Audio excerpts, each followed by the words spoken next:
Hello everyone, and welcome to the review of another e-vehicle. I'm calling this an e-vehicle because it's not a bicycle and it's not an electric scooter, kick scooter. It's a combination of both actually. It's like a kick scooter or a bike without pedals, so it's a fully electric bike with no assistance or something like that. You get the idea. It's the DIU or DU, or what do you want to call it, D1. The D1 model, it's fully electric as it doesn't have any kind of pedals. There is also the D2 version which also has pedals, so you can use it as an assisted bike or full electric bike. This one is only full electric. Technical specs are really nice. It has a 350 watt rear wheel motor integrated into the hub. It has a 10 amp hour battery. This is the deluxe version, so it has a very good range. It can go more than 30 kilometers with only one charge, so that is very nice for this kind of vehicle. And of course it's more pleasant to ride on it than on a kick scooter because you have a seat post, you can sit down, you can rest your legs, so you don't have to stand up. The bike is also having larger wheels than kick scooters. They are 12-inch tires, 12 by 2 and a half-inch tires more exactly. It's also accessorized because it has a horn, it has built-in lights, it has cruise control, it has acceleration like a motorbike. It has a small display to show you various informations. This is not included with the bike itself, and it also has Bluetooth and application control, so you can set various parameters such as top speed and how the lights work and so on from the mobile phone app, and I'm going to show you that in a few moments. So also the seat seems to have some kind of springs, but it doesn't. Let's see what else we can take a quick look at. Oh, there's not much more about it. It has pneumatic tires, so it should be soft to ride on. It should provide decent comfort. It has disc brakes, and each brake has a motor inhibitor installed on it, so regardless of what brake you use, front or rear or both of them, if you have cruise control enabled or you are having the throttle locked into a position, by touching any of the brakes it will stop the motor right away. That's a very good safety feature integrated into this bike. The DU also has a very nice folding mechanism. So it has these clips here, and you can fold the handlebar just like that, and it will save a lot of space. And also you can take this off. It's just a screw type footrest, so you can remove both of them and it will save a lot more space. This way you can rest it on a side and put it in your trunk of your car or things like that, so definitely a big plus when you want to store this tiny bike. To power on the bicycle, you have this on-off switch, and it will turn on the LCD there. It will show you the battery level, and that's about it. Not a lot of indications. It doesn't have a speed indicator there.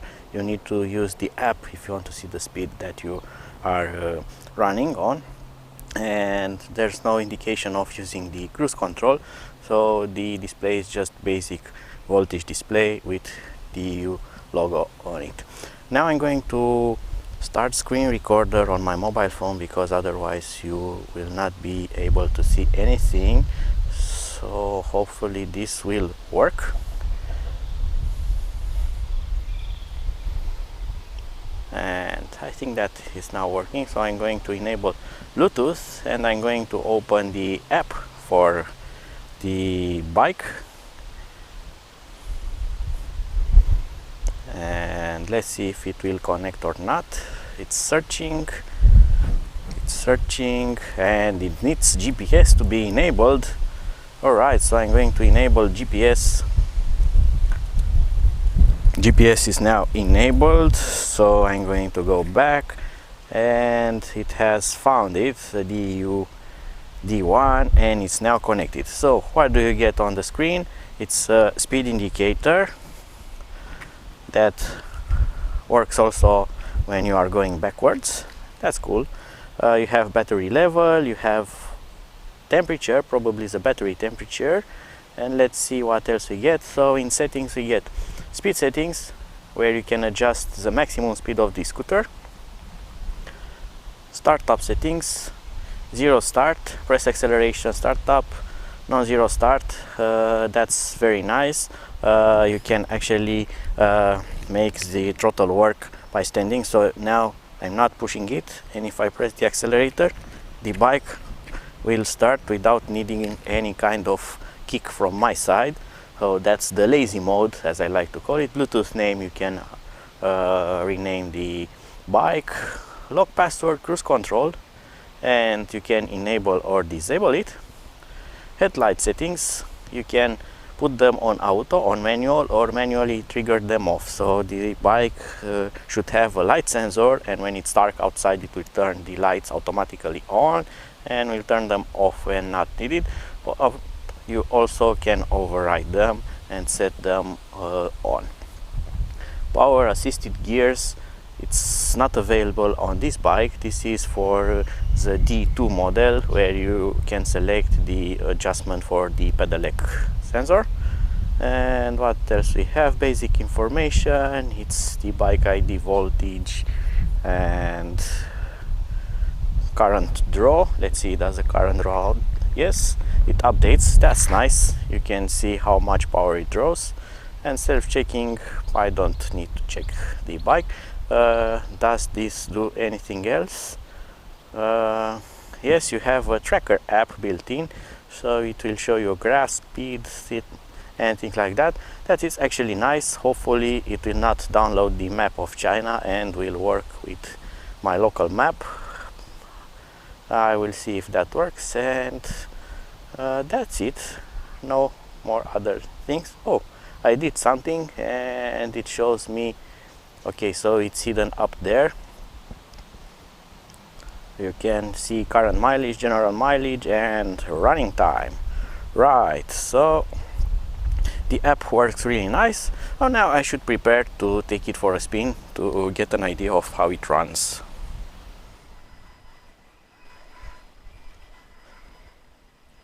So it's now time to approach the tiny beast. So let's see how this thing will ride with me. I have 85 kilograms, so I'm not that heavy, but neither light. So hopefully this will get up to 30 kilometers per hour with me. All things look to run as they should.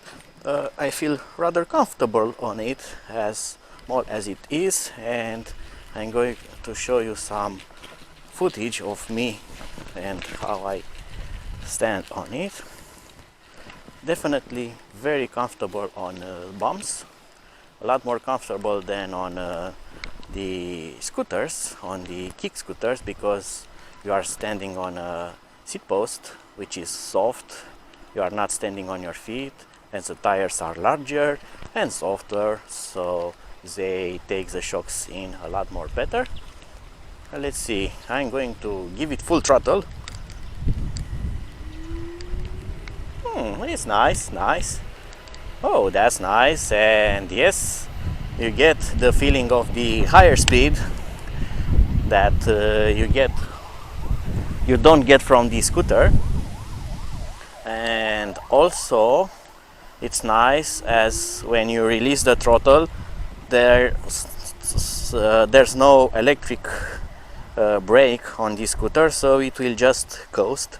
That it's rather nice, because if you live in a city, in a flat city with no huge hills, you won't get much from the energy recovery mode, so you are not going to lose a lot of power, but you can actually get more run time, as you can coast this downhill or let it coast just like that.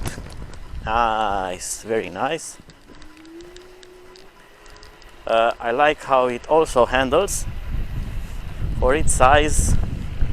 It's very, very nice. It's really great. So let's take care, because there are also cars around here. Let's test the cruise control. So I'm going to select the acceleration that I want to, and I'm going to press the cruise control, and now I have let go of the accelerator, and the bike will just keep the throttle constant, and if I accelerate and let it go, it will just turn off automatically. So that also works. But if I press cruise control and push the accelerator back, now I can rest my hand on it and it will not disengage until I accelerate again. So let's see that top speed they promise. So it's 23, 24, 24. I'm going a bit uphill, so it's not getting to 30 kilometers per hour with me, although I would have liked to see some greater speed. Hopefully downhill it will get more speed. Now I'm going to test it uphill on a very steep gradient that I use it for testing the most scooter that I have tested. As a reference, Xiaomi M365 will do about 50 kilometers per hour going uphill. So let's see what this will do. Full throttle for now, because now it's the biggest part of the hill. So this thing does 17, 16, 14, 13, 12, 11 kilometers per hour. So yes, speed will drop a lot with me. And now I'm accelerating from almost standing. So 10 kilometers per hour, 11, 12. Alright, so you can get uphill with it, even on an extreme hill like this one that I'm testing my electric scooters on it, but it will do it slower. But I'm there and I have not pedaled and not helped it at all, so that's pretty good, because after all this is a full electric bike, so you will not be able to help it. And now going downhill, it will get a lot more faster, of course. 27, and I'm hitting the brakes not to hit that speed limiter. I'm going to try my chances after this bendy part of the road. Full speed again.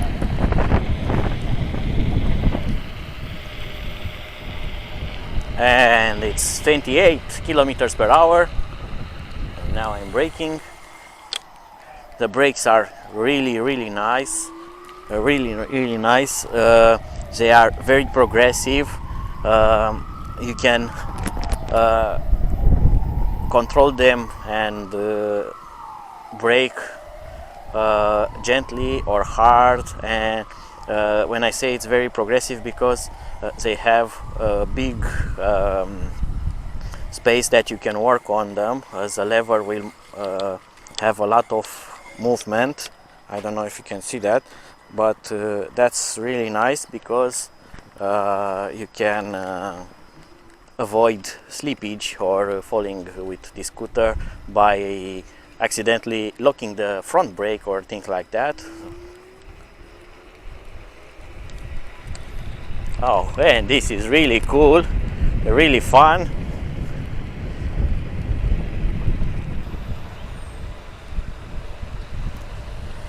And it's now time to take it for a bit of off-road.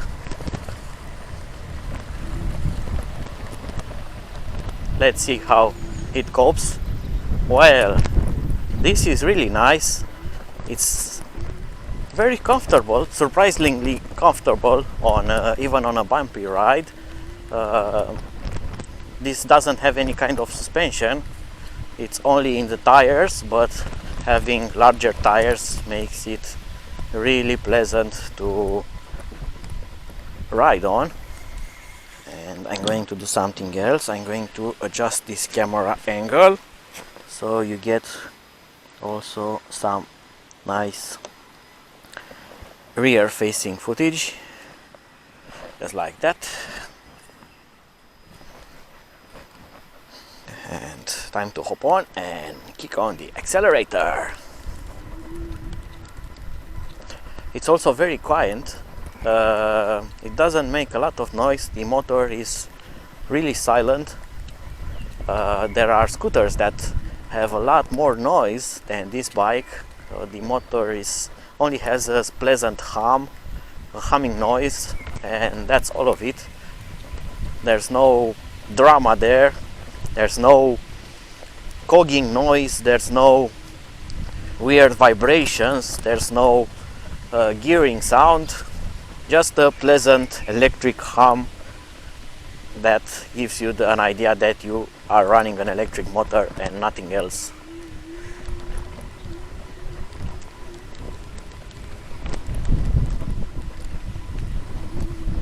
Let's see, does it go over this bump? Yes, it does it nicely.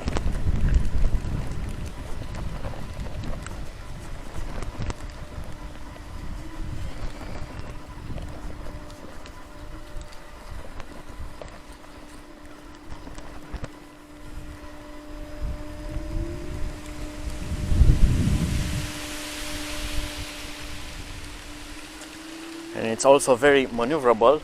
You can take very sharp turns with it. Yes, of course, that is also because it is small, but the position that you are on it and its weight and also the center of gravity is very nice, and that makes it very easy to control.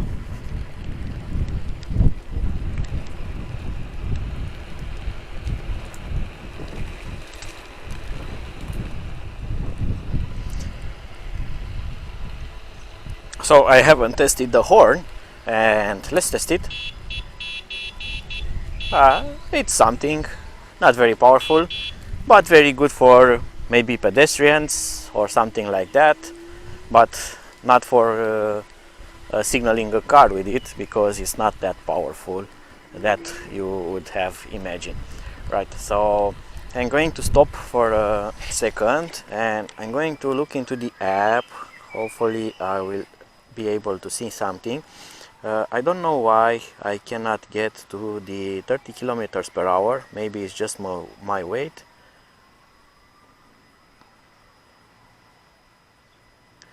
Alright, so after 10-mile riding the speed can be adjusted to 30 kilometers per hour, but I think that I have 80 kilometers, so hopefully that's not the issue. And on cruise control, alright, so sadly I think it's related just to my weight, because I would have really liked to see it going to 30 kilometers per hour.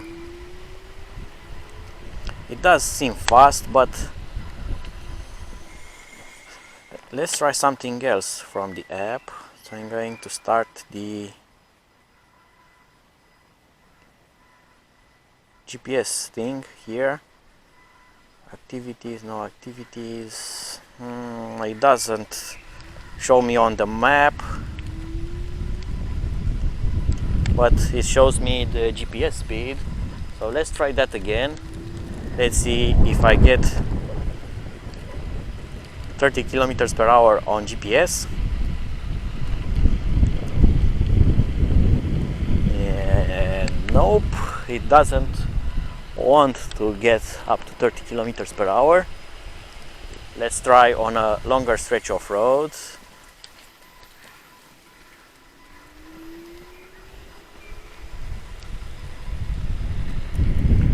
Come on, give me all that you got. and now I'm going slightly uphill, but I'm going to turn around in the end of this road and try it again downhill. I know that you can get to all that speed going on a huge downhill, but I want to see it on a more flat road. I'm going to turn it around here, and now I'm going to give it full throttle again. Come on, come on, come on. 25. Almost 26, but no, it will not go to 30 kilometers per hour. No, it doesn't want it to.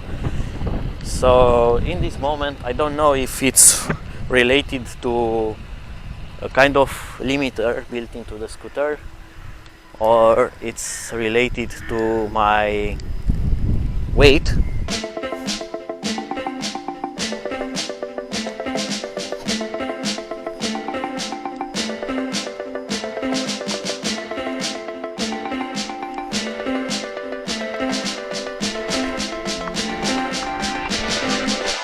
Without you, I fade out. Without strength, without love, I lose sense, I lose sight. Without you, without light, what would I do without you? What would I do without your love? What could I be without you? Nothing, nothing, nothing, nothing.